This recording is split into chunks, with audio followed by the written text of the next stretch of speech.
Headquarters of common sense. Talk Radio. I have to say, I've been very buoyed up by those protests. And just for those who've not been following it closely, this truck convoy, it just emerged, didn't it? A bunch of truckers just saying, we're done with the vaccine passports, the COVID mandates, the vaccine mandates. We just want to have our freedoms back. And this convoy sort of started just from a grassroots level, ended up with a huge number of them in Ottawa and took over the city for a couple of weeks. Yeah, and then you may remember about a week and a half, 2 weeks back, we started to see some large spin-offs protests in other cities at various ports and borders, especially between the United States and Canada. And it was very difficult for authorities because it was such a grassroots movement. So in a lot of ways, they were going after this thing that really didn't have a top-down structure because people were just across Canada saying, yeah, we're on board with this. Let's go. Honk, honk. Yeah, indeed. Waving the flag. Of course, Justin Trudeau then immediately said these people were misogynist, they were homophobic, they were racist, they were goodness knows what. I don't know where he got that from. You get one lunatic in a crowd with a dodgy flag and then everyone's labelled the same. That certainly wasn't what a lot of the journalists on the ground were saying. There's no doubt at all. These protests caused a lot of disruption for the people of Ottawa, and I can understand why people would feel aggrieved at that. But there's no doubt also these were peaceful protests. Yeah, and I think that's an important point. It was disruptive, yes, but it was very peaceful, especially very early on in the protest. There were a lot of concerns about the honking, and a group of Ottawa residents actually went to court and got an injunction to stop the honking, which the first weekend I was covering it, I admit, was a little bit excessive as well. But the whole point is we're talking about a national capital here, and people were there very peacefully. I mean, the images that I think will outlast the teardown of this protest by police are going to be the images of the bouncy castle, children playing on bales of hay. Even the night that we saw very aggressive police action just 2 days ago, the very evening of that, people were thumping with loud dance music just about a block south where they were still able to gather and having a big party with it. So there was a very peaceful and almost celebratory tone for much of this protest. Yeah, and again, it was about freedom. It was about getting people's lives back to normal. And then Justin Trudeau invoked these extraordinary emergency powers aimed at actually, tackling violent terrorists threatening lives. No question at all that protesters were not terrorists and were not threatening lives, and basically went in. Not only did they send the riot police in, we saw people journalists being pepper sprayed, police horses riding through crowds, an elderly woman battered to the ground by a police horse.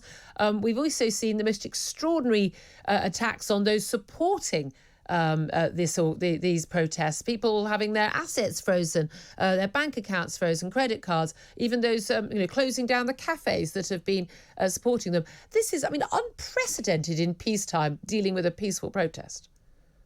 Yes, and that's not just a figurative saying. It literally is in Canada unprecedented. This law that Justin Trudeau invoked has never been invoked before, not during 9/11, not even at the height of the COVID pandemic. This is very much unprecedented. And I was one of those journalists who was pepper sprayed on the front lines of covering this thing.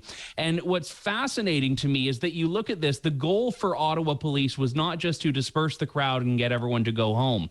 The Ottawa police chief said 2 days ago that they will, as you indicated there, continue to go after people. They're going to review all the footage, every angle, and they're going to continue to try to not only charge you, but also go after your assets, to freeze your bank accounts. There have been stories that have been popping up from across the country of people that donated $50 to the trucker convoy protest online, a legal thing to do, who have had their bank accounts frozen. The chill this will send on freedom of expression. If you criticize the government of the day, if you support with a $50 donation the government of the day, you're going to have your assets frozen, your bank accounts frozen. It's absolutely insane. It's insane and also very dangerous. We've just been speaking to a government minister. Okay, he could probably argue that this is above my pay grade. I don't know what the government policy in this, but it is extraordinary how Western governments have just stayed completely strum on this. When we see I've been watching with absolute horror what's been going on in places like Australia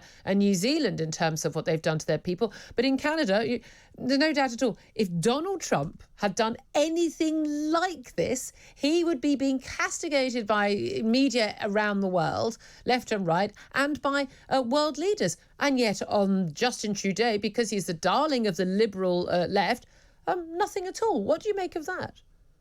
Yeah, I was in London in 2019 when Canada and the UK co-hosted this big global conference for media freedom, and both of them took to the stage and talked about their unending desire to support media freedom. And then you turn to Canada just a couple of years later, and as we talked about, journalists being pepper sprayed, and also even yesterday after the protests had been cleared, journalists being threatened with arrest if they wanted to even just walk the streets of downtown to gather photos. I wasn't arrested, but I was certainly threatened with arrest just walking around trying to do that. And there is this tendency, I think, especially among Western leaders, to talk about all of these problems and push them on to other countries. Well, oh yes, press freedom. We have to stand up. Well, we support press freedom in Botswana and Congo, while not looking in their own front yard at the effects of their own policies and their own approach to things in their own countries. Absolutely. Well, I'm glad you're well after being threatened and pepper sprayed, and we certainly on this show stand very much for media and individual freedom and the right to protest. Andrew Lawton, Canadian broadcaster, columnist at True North, and also host of the Andrew Lawton Show. Really appreciate you joining us. Good talk. Hot talk. Bold talk. Talk radio. Listen on your smart speaker. Watch it live on your smart TV. The world headquarters of common sense. Talk Radio.